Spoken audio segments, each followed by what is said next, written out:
जय हिंद दोस्तों। HP super 20 series number 1 में आपका स्वागत है, अभिनंदन है। ये टेस्ट सीरीज जो है हमने पुलिस एग्ज़ाम, पंचायत सहायक और जूनियर ऑफिस असिस्टेंट जो भी एग्ज़ाम अभी हिमाचल प्रदेश में कंडक्ट किए जाएंगे उसको ध्यान में रख के बनाई हुई है। और इसमें जो हम टॉपिक कवर कर रहे हैं वो है current affair, GK, Himachal Pradesh का जीके होगा, जनरल साइंस होगी, हिंदी होगी, इंग्लिश होगी और मैथ। ये सभी टॉपिक जो हैं हम इस वीडियो में कवर कर रहे हैं, तो वीडियो के साथ अंत तक बने रहें।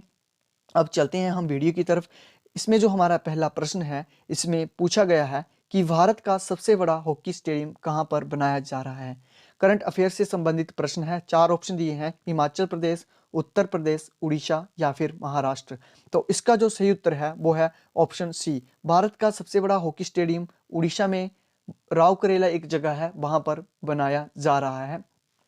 प्रश्न ऐसे भी आ सकता है कि जो अभी वर्ल्ड कप होने वाला है, हॉकी का वर्ल्ड कप होने वाला है, तो वर्ष 2023 में हॉकी का वर्ल्ड कप उसकी मेज़बानी कौन सा देश कर रहा है। तो वर्ष 2023 में जो हॉकी वर्ल्ड कप की मेज़बानी करेगा वो भारत ही करेगा।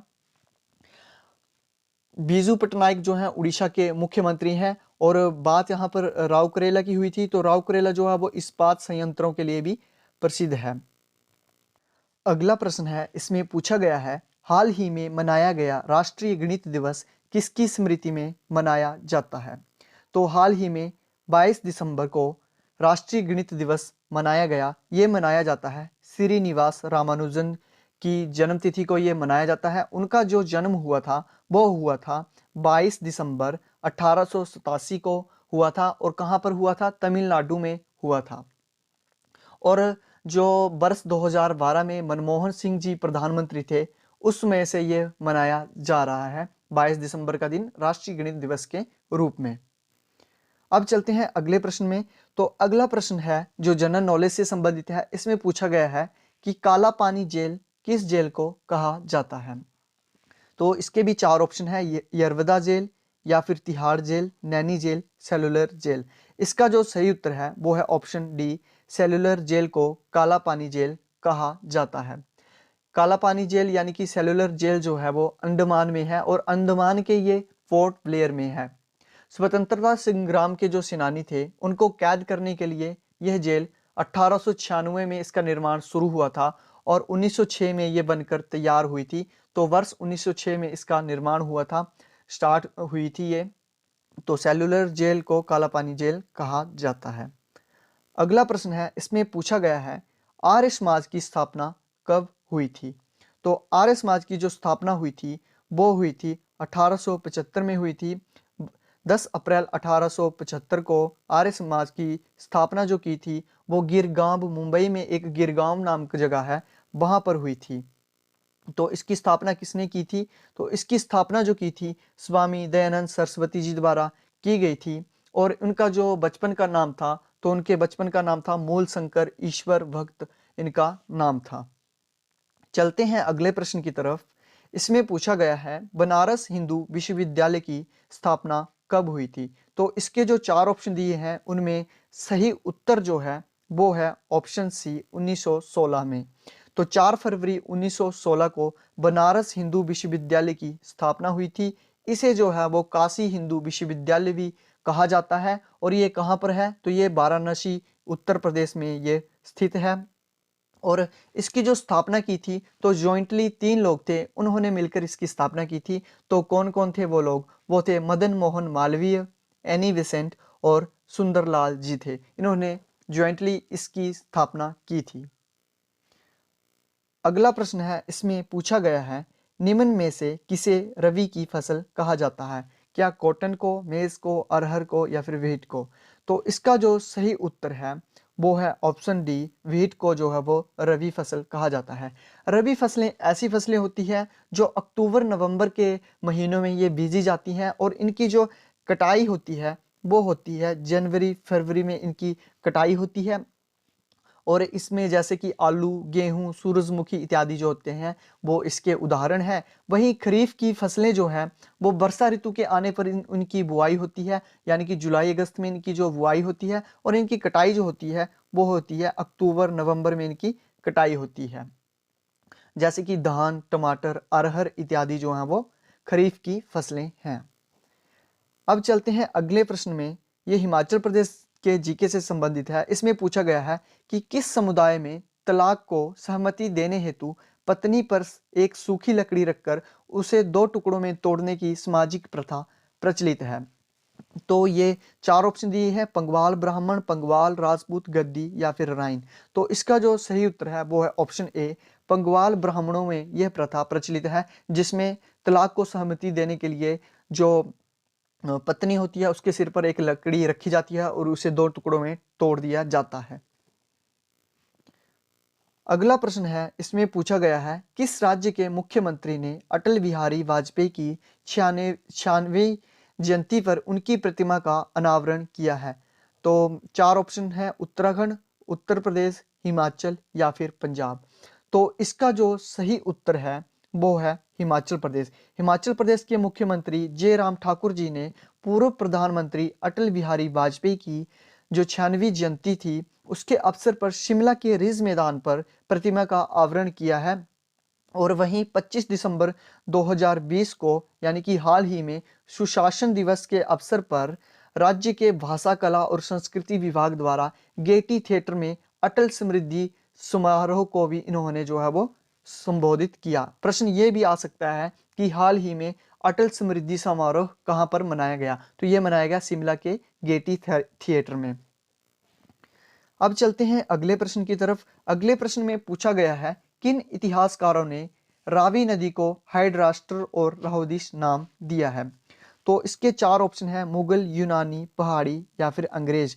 तो इनमें से यूनानी इतिहासकारों ने जो रावी नदी है इसको हाइड्रास्टर या और राहोदिस का नाम दिया है। रावी नदी का जो उद्गम स्थान है वो बड़ा बंगाल से है और बड़ा बंगाल जो है वो जिला कांगड़ा के बैजनाथ उपमंडल में यह स्थित है। काफ़ी ये दुर्गम पंचायत है, वहाँ पर ये एक गांव बसा हुआ है जिसका नाम बड़ा बंगाल है। अगला प्रश्न है, इसमें पूछा गया है मसरूर मंदिर का निर्माण कौन सी शताब्दी में हुआ था। तो 4 ऑप्शन दिए हैं, 6वीं, 8वीं, 7वीं या फिर 9वीं। तो इसका जो सही उत्तर है वो है ऑप्शन बी, 8वीं शताब्दी में मसरूर मंदिर का निर्माण हुआ था। मसरूर मंदिर जो है वो कांगड़ा में स्थित है और ये कांगड़ा के देहरा गोपीपुर में स्थित है। इन्हें रॉक कट टेम्पल, क्योंकि यह पत्थरों को काटकर बनाया गया मंदिर है इसलिए इसे रॉक कट टेम्पल या फिर इसे हिमाचल प्रदेश का एलोरा भी कहा जाता है। चलते हैं अगले प्रश्न में। तो इसमें पूछा गया है निम्न में कौन सा बायोडिग्रेडेबल कचरे का उदाहरण नहीं है। बायोडिग्रेडेबल ऐसा कचरा जो कि गल सड़कर मिट्टी बन जाता है, तो वो कचरा कौन सा नहीं है। तो प्लास्टिक के थैले जो हैं वो बायोडिग्रेडेबल नहीं है, अतः ये इसका उदाहरण नहीं है। अगला प्रश्न है, इसमें पूछा गया है, ये जनरल साइंस से संबंधित है, which of the following is natural and solid form of water.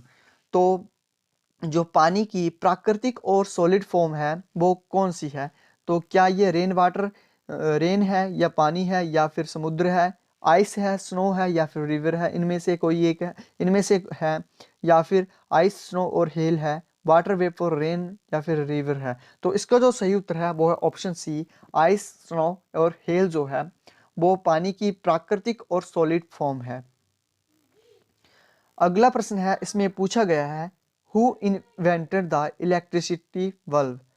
Electricity bulb की जो खोज थी वो किसने की थी।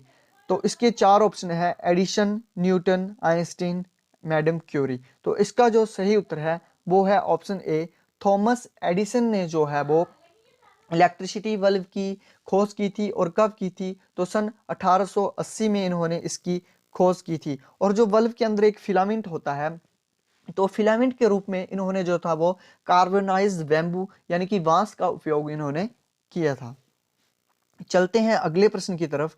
इसमें पूछा गया है जल्दी चलिए अन्यथा देर हो जाएगी, ये कौन सा वाक्य है। क्या ये संयुक्त वाक्य है या फिर ये मिश्र वाक्य है या फिर साधारण वाक्य है। सॉरी, 2 बार एक ही ऑप्शन दे दिया गया है।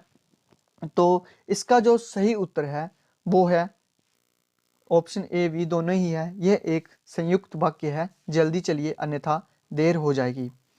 अगला प्रश्न है, इसमें पूछा गया है हिंदी दिवस प्रतिवर्ष कब मनाया जाता है। तो इसका जो सही उत्तर है वो है ऑप्शन बी, 14 सितंबर को हिंदी दिवस प्रतिवर्ष मनाया जाता है। अगले प्रश्न में पूछा गया है कि पक्षी का पर्यायवाची शब्द कौन सा है? क्या यह नम है, मृगांक है, उदज है या फिर अंडज है? तो इसका जो सही उत्तर है वो है ऑप्शन डी, अंडज जो है वो पक्षी का पर्यायवाची शब्द है। अगले प्रश्न में पूछा गया है, इंग्लिश से संबंधित है, इसमें पूछा गया है कि fill correct preposition, preposition fill करनी है। तो जो लाइन दी गई है वो है he died fill in the blanks of cholera. तो इसका सही उत्तर होगा option D, he died of cholera. अगले प्रश्न में पूछा गया है I asked him for some milk या फिर टू मिल्क। तो इसका सही उत्तर होगा फॉर सम मिल्क। अगला प्रश्न मैथमेटिक्स से संबंधित है, इसमें पूछा गया है find the LCM of 12, 15 and 21। तो इसका जो सही उत्तर है वो है ऑप्शन ए, 420 इसका सही उत्तर होगा। अगले प्रश्न में पूछा गया है the cube root of the number 729 is. तो 729 का जो क्यूब रूट होगा 9। तो इसका सही उत्तर होगा ऑप्शन सी। तो दोस्तों ये थी हमारी एचपी सुपर 20 सीरीज नंबर 1। इसमें हमने जो टॉपिक कवर किए current affair, GK, HP GK, general science, Hindi, English, math, और ऐसे हम आपके लिए बहुत सारी वीडियोस जो है वो आपके लिए लेकर आ रहे हैं। तो इस वीडियो को अंत तक देखने के लिए आपका बहुत बहुत धन्यवाद। जल्दी ही आपसे फिर मुलाकात होगी। जय हिंद, जय भारत। और इस वीडियो को अपने दोस्तों के साथ जरूर शेयर करें, क्योंकि कहा भी गया है विद्यादान महादान।